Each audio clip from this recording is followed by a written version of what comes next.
Hello student, आज question एक है जिसमें बताना आपको है कि मॉलिक्यूल हमारा ये दिया गया है 1 2 3, ये तीनों मॉलिक्यूल में से कौन मॉलिक्यूल कायरल है, कौन रेसमाइसन रिएक्शन मतलब रेसमिक प्रोडक्ट देगा और किसमें इनएंशियोमर बनेगा, ये बताना है। और दूसरा क्वेश्चन ये है कि हमारे पास ये दो रिएक्शन दिए गए हैं, इसको एसएन बोल रहे हैं। एसएन मतलब न्यूक्लियोफिलिक सब्स्टिट्यूशन रिएक्शन बताना है।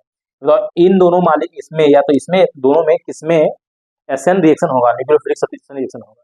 तो देखते हैं ना, कायरल कार्बन क्या होता है। कायरल कार्बन मतलब हुआ कि इसको हम सेकंड लैंग्वेज में दूसरी भाषा में बताएंगे एसिमेट्रिक कार्बन की, एसिमेट्रिक कार्बन। ठीक है, एसिमेट्रिक कार्बन मतलब हुआ या कायरल कार्बन मतलब हुआ कि जब कोई कार्बन हो और उसके चार बॉन्ड जो है चार डिफरेंट ग्रुप से जुड़े हुए हो, ए बी सी डी, उसको कहेंगे कायरल कार्बन या एसिमेट्रिक कार्बन। और जिसमें एक भी सिमिलरिटी आ जाएगी उसको अकायरल बोलते हैं, उसको सिमेट्रिक बोलते हैं। तो ये आइडेंटिफाई इसमें करना है। तो देखो हमारे पास एक CH3 ग्रुप लगा हुआ है, ये वाला, ये CH3 है, ये आयोडीन है और ये CH3 है, ये H है। मतलब इसमें चार ग्रुप तो चार कार्बन तो है, और सॉरी चार बॉन्ड तो है, लेकिन ये वाला और ये दोनों CH3 दोनों सेम हो गए। और जब सेम हो जाएगा तो उसको कायरल नहीं बोलेंगे, एसिमेट्रिक नहीं बोलेंगे, इसको सिमेट्रिक बोलेंगे। क्या बोलेंगे? सिमेट्रिक। और इसको अकायरल बोलते हैं। ठीक है ना, अकायरल कार्बन इसके पास है, ये मॉलिक्यूल अकायरल।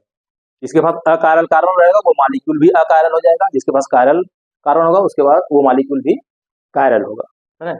तो इसमें देखो एक H है, दूसरा Br है, तीसरा C2H5 है, चौथा H है। मतलब यहाँ भी H है, यहाँ भी H है, दोनों सेम हो गया।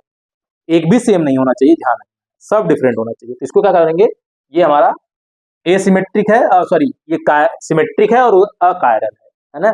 और इसमें देखो ये CH3 है, ये Cl है, ये H है और ये C2H5 है।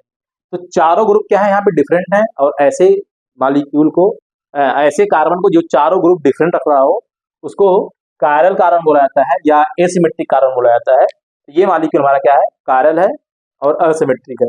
अब देखो कोई किसी मॉलिक्यूल में एक कार्बन भी हो सकते हैं, दो कार्बन भी हो सकते हैं, ज्यादा कार्बन भी हो सकते हैं, क्योंकि ऑर्गेनिक मॉलिक्यूल में बहुत सारे लॉन्गेस्ट चेन पाए जा सकते हैं। तो अगर मॉलिक्यूल में एक भी अकायरल सेंटर है, एक भी कायरल सेंटर है, एसिमेट्रिक सेंटर है, तो पूरा मॉलिक्यूल क्या होगा, कायरल होगा।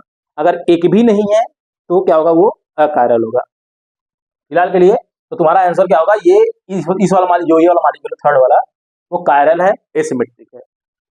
और दूसरा क्वेश्चन ये है कि किस वाले में रेसमाइजेशन होगा, रेसमिक मिक्सचर किस वाले प्रोडक्ट में बनेगा।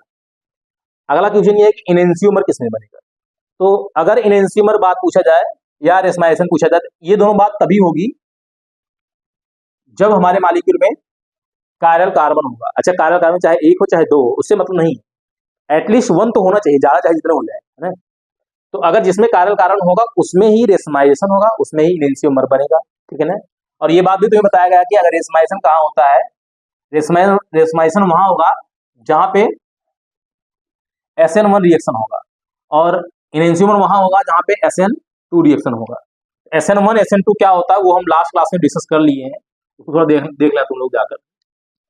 अब ये ध्यान रखना है, SN2 SN1 जब होगा तब वहां पे रेसमाइजेशन इनएंशियोमर बनेगा, लेकिन शर्त ये है, कंडीशन ये है कि मॉलिक्यूल कायरल कार्बन पास उसके पास होना चाहिए, या तो एसिमेट्रिक कार्बन होना चाहिए। कायरल और एसिमेट्रिक दोनों का मतलब सेम होता है। दूसरा क्वेश्चन ये है कि हमारे पास ये मॉलिक्यूल दिया गया है, बेंजीन के साथ हेलोजन लगा हुआ, यहाँ पे साइक्लोहेक्सेन के साथ हेलोजन मतलब क्लोरीन लगा हुआ। यहाँ बताना है कि तुम्हें कि किसमें SN रिएक्शन होगा, मतलब न्यूक्लियोफिलिक सब्स्टिट्यूशन रिएक्शन होगा। और इसमें बताना है इसमें होगा कि नहीं होगा, उसमें वाले होगा। तो किसमें SN रिएक्शन होता है, तो SN रिएक्शन केवल उस वाले कार्बन होगा जिसमें जो लिविंग ग्रुप है वो किससे जुड़ा हो, sp3 वाले कार्बन से जुड़ा हो, तभी होगा। अगर वो sp2 से जुड़ा हुआ है या sp से जुड़ा हुआ है तो वहां पे क्या होगा, न्यूक्लियोफिलिक सब्स्टिट्यूशन रिएक्शन नहीं होगा। ठीक है ना। तो इसमें क्या होने वाला है कि हमने बताया कि जब कभी कार्बन डबल बॉन्ड से जुड़ा होता है ऐसे, वहां sp2 होता है, जब कार्बन ट्रिपल बॉन्ड से जुड़ा होता है तो वहां पे sp होता है, और जब कार्बन सिंगल बॉन्ड से जुड़ा होता है ऐसे, वहां पे sp3 होता है। ठीक है ना, ये बात ध्यान रखना। तो इस वाले में sp3 में ही केवल क्या होता है, न्यूक्लियोफिलिक सब्स्टिट्यूशन रिएक्शन होता है। SN2 सॉरी SN1 हो चाहे SN2 हो, दो भी हो, सब इसमें ही होगा sp3 वाले में, अगर sp3 से लिविंग ग्रुप जुड़ा हुआ है। अगर मान लो वो किससे जुड़ जाए, sp2 या sp से जुड़ जाए, तो वहां पे न्यूक्लियोफिलिक सब्स्टिट्यूशन रिएक्शन नहीं होगा।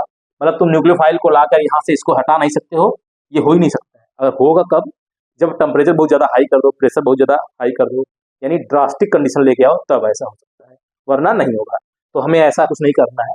तो इसका आंसर होगा कि इस वाले में यानी साइक्लोहेक्सेन वाले में न्यूक्लियोफिलिक सब्स्टिट्यूशन रिएक्शन होगा, और ये बेंजीन वाले में जो क्लोरीन लगा हुआ है इसमें सब न्यूक्लियोफिलिक सब्स्टिट्यूशन नहीं होगा। तो इससे रिलेटेड जो भी क्वेश्चन तुम्हें मिलता है बुक में, तुम्हारे एनसीईआरटी के फर्स्ट चैप्टर में हाइलो एल्केन में दिया गया है, तो उसको तुम ढूंढो और उसको करो ना। Thank you for watching this video.